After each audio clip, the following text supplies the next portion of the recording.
Assalamualaikum warahmatullahi wabarakatuh. Waalaikumsalam warahmatullahi wabarakatuh. Alhamdulillah alladzi bi ni'matihi tatimmus shalihat. Wa asyhadu an la ilaha illallah wahdahu la syarika lah.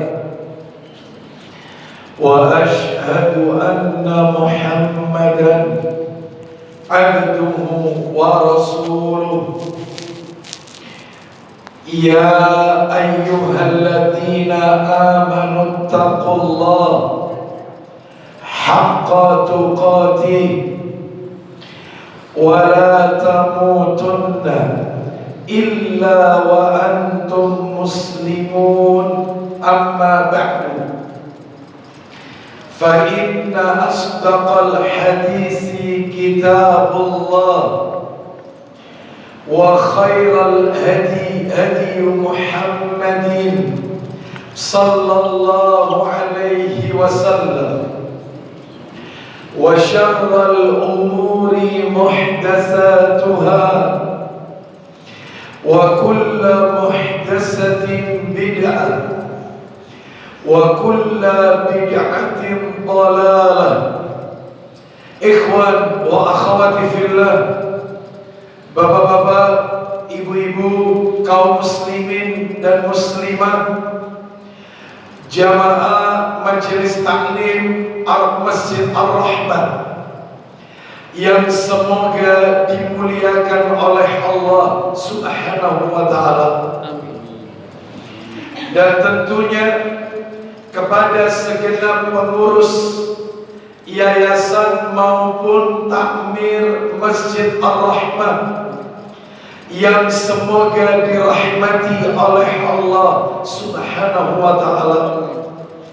Dan tentunya lebih khusus lagi kita doakan saudara kita, salah satu daripada anggota ketakmiran atau yayasan Masjid Ar-Rahman, Bapak Andi, yang sampai saat ini beliau masih belum bisa beraktivitas untuk bersama-sama mengikuti kajian di masjid maupun majelis taklim lantaran sakit yang beliau derita.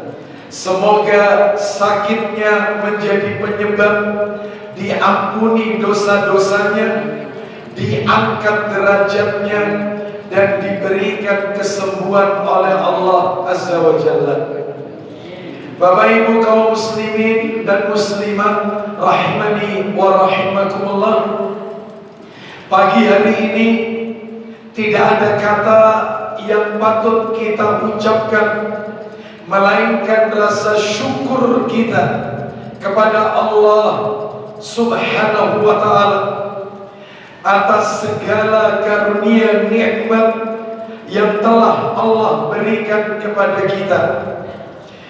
Salah satu di antara sekian banyak kenikmatan-kenikmatan yang Allah berikan kepada kita dan kita rasakan pada pagi hari ini adalah Allah Subhanahu wa ta'ala kembali mempertemukan kita setelah sekian lama kita tidak bertemu di Masjid Ar-Rahman. Hari ini Allah pertemukan kita kembali, tetap dalam rangka talabul ilmi, menuntut ilmu. Semoga niat kita, langkah kaki kita menuju rumah Allah ini, yaitu Masjid Ar-Rahman, tercatat di sisi Allah sebagai amalan yang diterima dan diridhoi oleh Allah Subhanahu wa ta'ala. Sebagaimana Rasulullah sallallahu alaihi wasallam, beliau pernah bersabda, Man ghada ilal masjid, barang siapa yang pagi-pagi pergi menuju masjid, seperti yang panjenengan lakukan pagi hari ini. Saya ulang, man ghada ilal masjid, barang siapa pagi-pagi pergi menuju masjid, la yuridu illa an yata'allama khairan au yu'allimahu, dia tidak memiliki niat apapun, dia tidak memiliki tujuan apapun pergi menuju ke masjid illa, kecuali an yata'allama khairan, kecuali ingin mempelajari kebaikan, ingin menuntut ilmu, atau yu'allimahu, mengajarkan kebaikan, mengajarkan ilmu.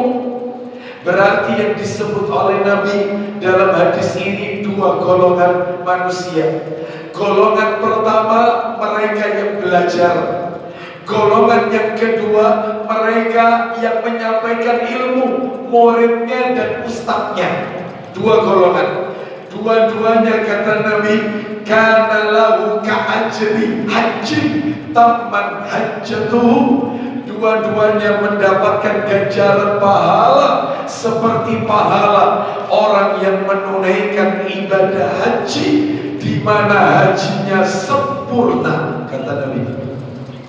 Mudah-mudahan pahala itu Allah berikan kepada kita semuanya.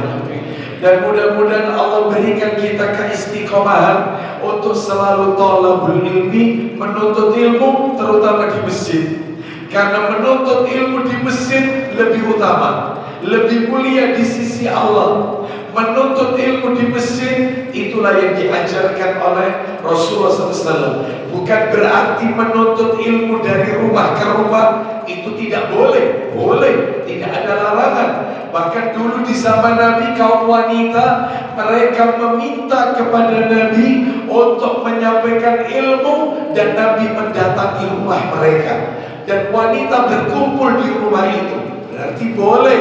Cuman kalau mau ditanya mana yang afdal, yang tentunya di masjid, rumah Allah Azza wa Jalla, tempat yang paling dicintai oleh Allah di antara seluruh tempat yang ada di muka bumi ini, yaitu masjid, rumahnya Allah Azza wa Jalla. Baik.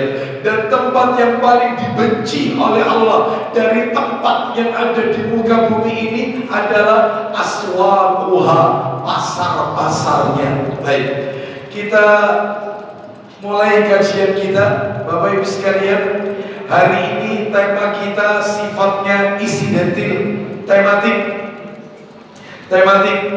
Jadi karena memang ketemunya kita ini tidak rutin, ya, maka materinya tematik. Kalau dulu sebelum corona, sebelum COVID, kita rutin setiap Sabtu ketiga pagi. Namun setelah itu karena keterbatasan waktu saya, sehingga saya hanya baru bisa memberikan kajian. Itu pun kadang-kadang kalau tidak benturan dengan jadwal kami yang lain, seperti jadwal manasik dan yang lainnya, yaitu di Sabtu pekan kelima. Sabtu pekan kelima. Lah Sabtu pekan kelima tidak setiap bulan, ya. Mungkin setahun cuma 3 atau 4 kali mungkin. Baik. Hari ini tema kajian kita beri judul sedekah yang paling utama. Sedekah yang paling utama. Baik. Bapak Ibu sekalian, kaum muslimin rahimani wa rahimakumullah. Sebelum materi ini berjalan lebih jauh, maka tentunya saya ingin meluruskan dulu 3 kata yang seringkali kita rancu, sulit membedakan. 3 kata. Apa itu? Zakat, infak, sedekah. Zakat, infak, sedekah. 3 kata. Apa itu zakat? Apa itu infak? Apa itu sedekah? Bapak Ibu sekalian rahimani wa rahimakumullah. Ada sebagian orang mengatakan, Ustaz, sedekah itu ya infak itu, Ustaz.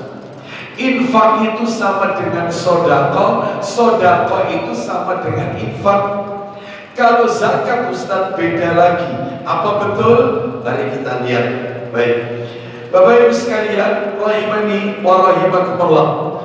Jadi dari tiga kata ini, zakat, infak, sodako, zakat, infak, sodako, itu intinya muaranya di dua kata. Intinya kalau diperas itu dua kata, hanya dua.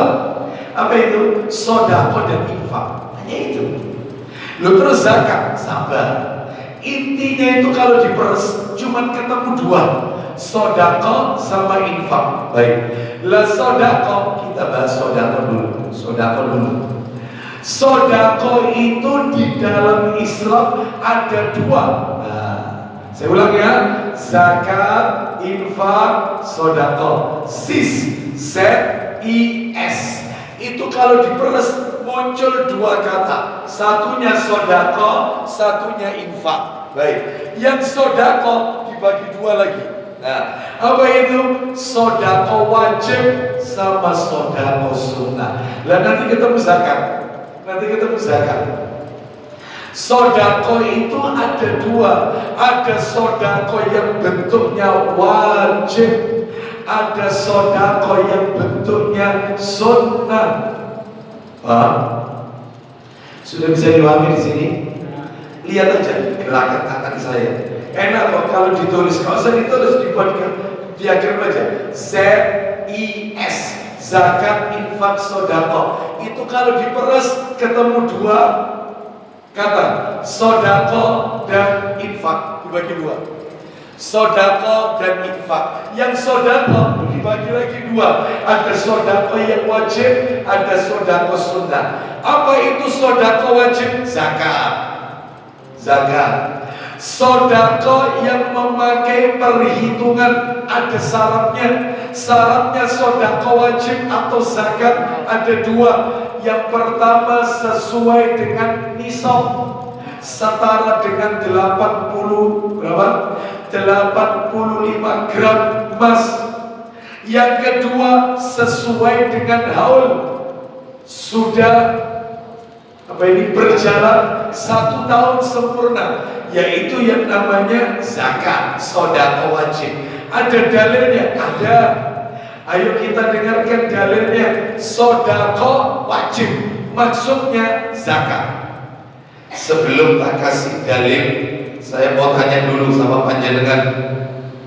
Saya mau tanya dulu, Pak, Bu, masih ingat tidak orang yang berhak menerima zakat itu berapa golongan? 8 golongan. Saya ulang, orang yang berhak menerima zakat berapa golongan? 8. Ingat-ingat ya. Baik, kita dengarkan dalilnya. Quran surat nomor 9, ayatnya ayat 60. Quran surat At-Taubah ayatnya ayat 60. Surat nomor 9 ayat 60. Nih, perhatikan. Kita dengarkan murotalnya, Bapak Ibu sekalian. Kita dengarkan. Bapak Ibu akan kaget kalau dengar ayatnya. Apa kata Allah? Saya bacakan dulu penggalannya sebelum kita dengarkan murotalnya. Kita bacakan. Innamas shadaqatu. Ya.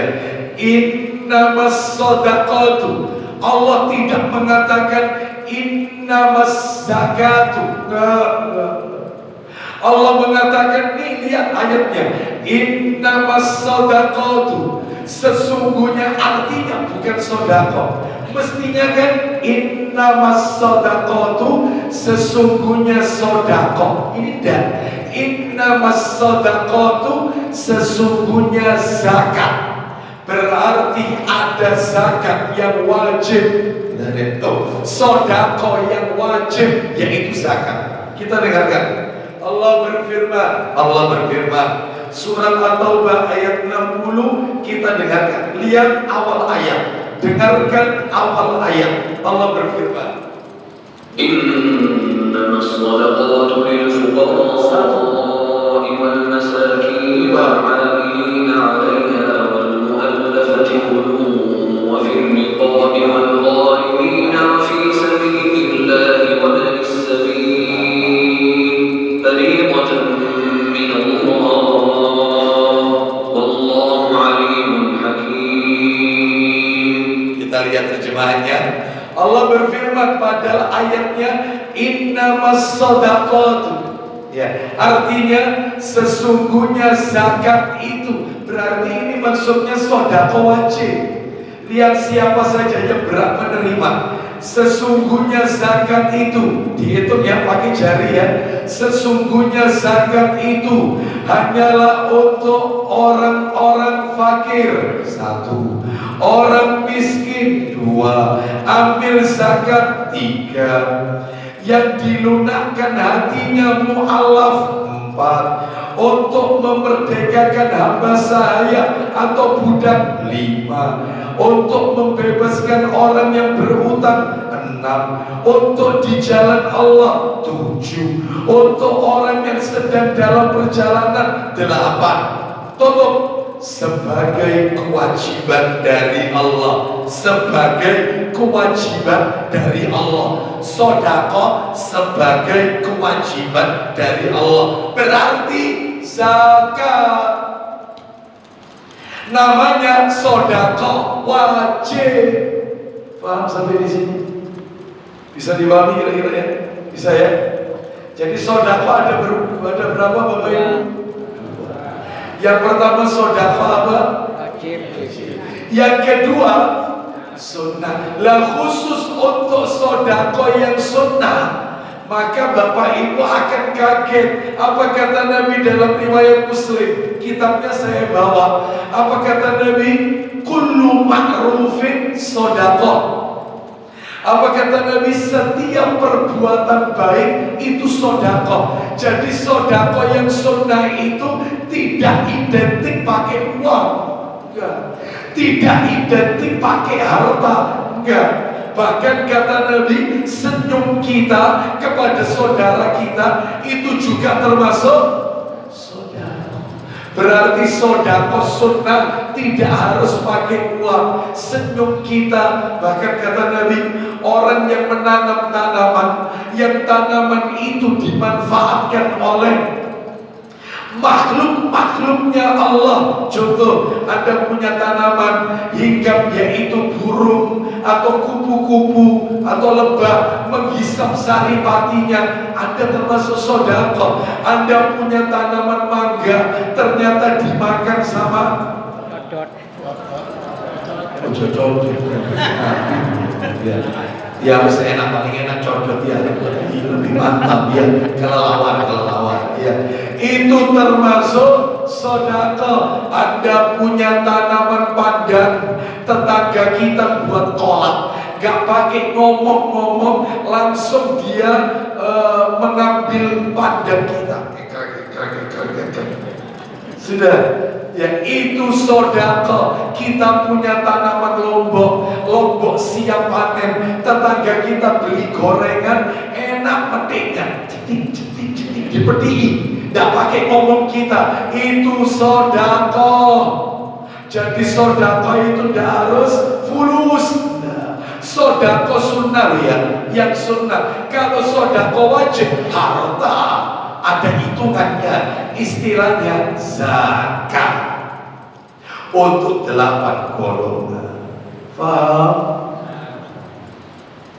Ya. Bahkan Bapak Ibu sekalian, bahkan ini sholat duha 2 rakaat. Sholat duha 2 rakaat itu kata Nabi sama dengan kita bersedekah dengan 360 tulang persediaan. Jadi tiap manusia ini kata Nabi punya 360 tulang persediaan. Terus Nabi berkata, siapa di antara kalian yang tiap tulang persediaannya itu sedekah? Sahabat menjawab, bagaimana caranya kita sedekah tiap tulang persediaan? Katanya Nabi, cukup sholat 2 rakaat sama dengan sedekah 360 tulang persediaan. Berarti sedekah sunnah. Sudah bisa dipahami kira-kira ya? Lah sekarang yang nomor 2, infak. Sedekah tuntas. Yang nomor 2, infak. Apa itu infak? Anda akan kaget lagi. Kalau sedekah tadi jelas ada 2. Sedekah wajib, sedekah sunnah. Yang wajib namanya zakat, yang sedekah sunnah tidak harus yaitu dengan uang. Tidak harus dengan semua kebaikan yang kita lakukan itu sedekah sunnah. Baik. Sekarang kita lanjutkan. Lah kalau misalnya ada orang itu Ustaz, masukkan kaleng ke infak ke kaleng masjid itu apa namanya? Nah, nanti kita lihat. Sekarang yang kita bahas nomor 2, infak. Infak. Apa itu infak? Infak itu adalah, perhatikan ya, Anda akan kaget ini. Setiap harta yang Anda keluarkan, setiap harta yang Anda keluarkan, belum titik, masih koma, baik untuk tujuan yang mulia maupun untuk tujuan yang maksiat, itu infak. Pokoknya setiap uang keluar dari saku kita, plus itu infak. Entah ini untuk kebaikan, entah ini untuk maksiat. Harta keluar dari kantong kita. Loh, untuk apa ini? Untuk masjid, infak. Ya, harta dikeluarkan dari kantongnya. Untuk beli khamr, minum-minuman keras, infak.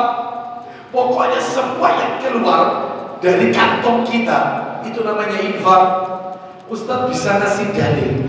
Lah kok aneh Ustaz? Untuk maksiat, untuk zina, dia mengeluarkan uang untuk minum khamr, untuk judi online, itu termasuk infak. Iya.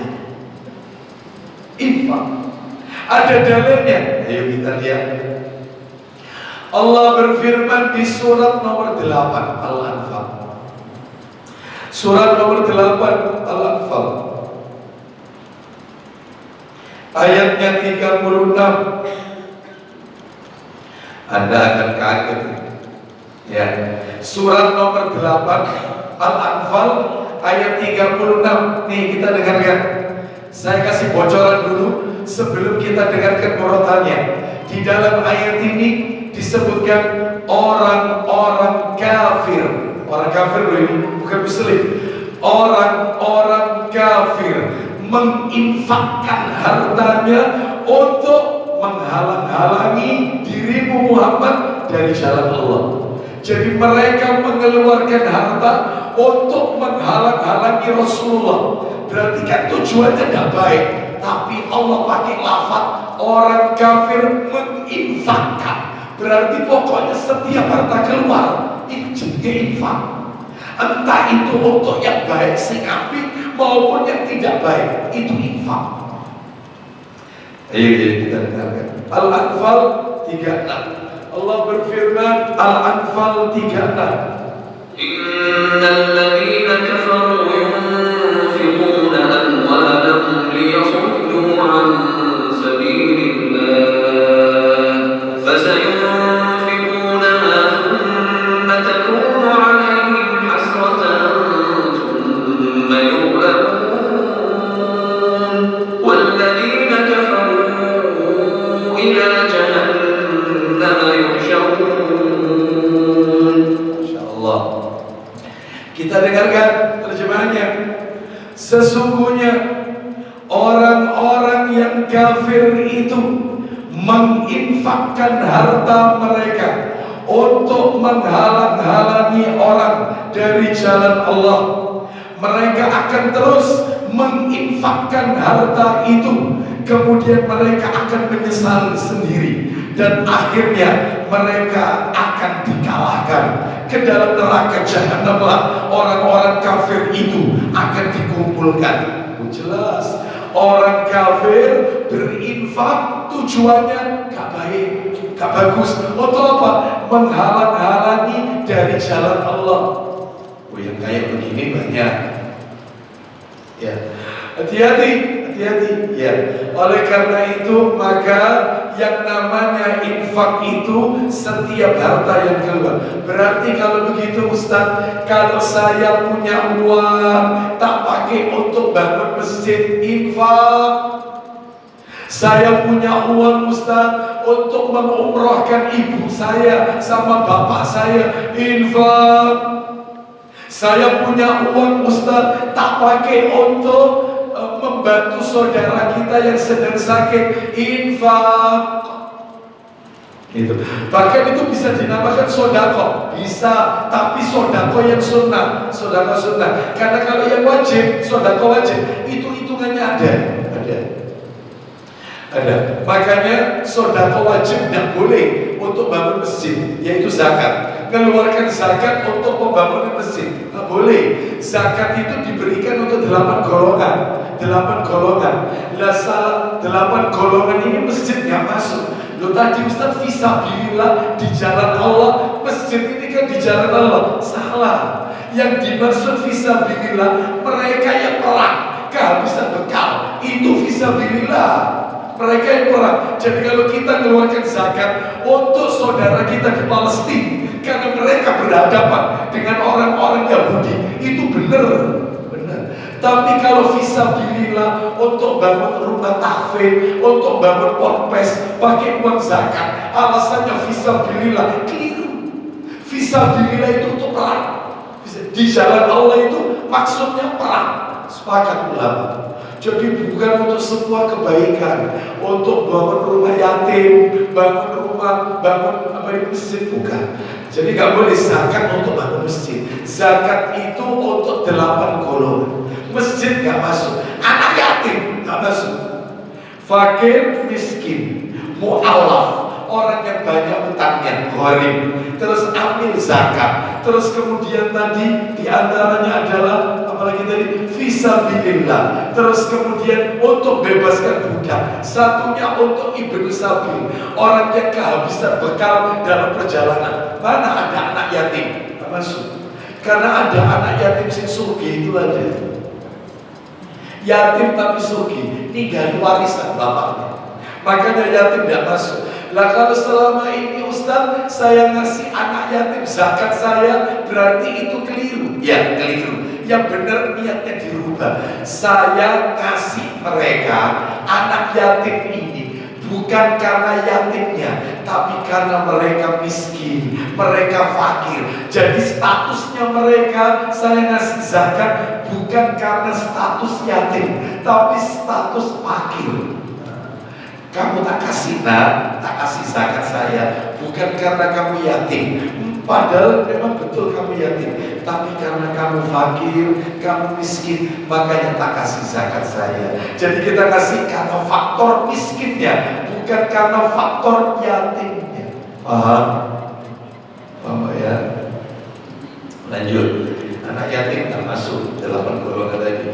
Makanya kita kasih mereka karena fakirnya, karena miskinnya, bukan karena status yatimnya. Baik, kita lanjutkan sekarang. Karena dua definisi ini, sodako dan infak, itu sudah kami sampaikan. Sekarang giliran masuk materi inti kita. Apa itu? Sodako yang paling utama. Sodako yang paling utama. Sodako apa yang Ustaz yang dimaksud? Sodako sunnah. Sodako sunnah. Nah, sodako sunnah bukan yang wajib. Sodako sunnah. Ya. Yang paling utama, sodako sunnah itu tidak harus pakai uang. Jadi boleh kita katakan sodako sunnah atau infak. Kalau infak harus pakai uang. Kalau sodako sunnah bisa pakai uang, bisa selain uang. Senyum, kita bantu orang, itu termasuk sodako. Baik. Bahkan panjenengan zikir subhanallah, subhanallah, subhanallah setelah sholat, itu sodako. Alhamdulillah, alhamdulillah, alhamdulillah, itu sodako. Ya, pokoknya sodako sunnah itu tidak harus pakai uang. Boleh pakai uang, nggak ada hitungannya. Boleh tidak pakai uang. Kalau infak selalu pakai uang. Baik. Sekarang saya akan sebutkan sodako yang paling utama. Apa saja? Sodako yang paling utama di antaranya adalah, sebelum kami sebutkan, ini penting kami sampaikan agar kita nanti di hari kiamat terselamatkan dari pertanyaan di hari kiamat, pertanyaan tentang harta. Kan nanti pada hari kiamat orang itu akan ditanya 4 perkara. An umrihi fima afna, umurmu kau habiskan untuk apa? Yang kedua, an ilmihi, tentang ilmunya, fima fa'ala, ilmumu kau gunakan untuk apa? Yang ketiga, an malihi, tentang harta. Nah ini kaitannya. Ya, apa pertanyaannya? Min aina, ya, min aina iktasabahu wa fima anfaqahu wa fima infaq wa fima anfaqahu. Tentang hartanya, harta itu kau peroleh dari mana dan kau infakkan kemana, kau belanjakan kemana, kau keluarkan kemana.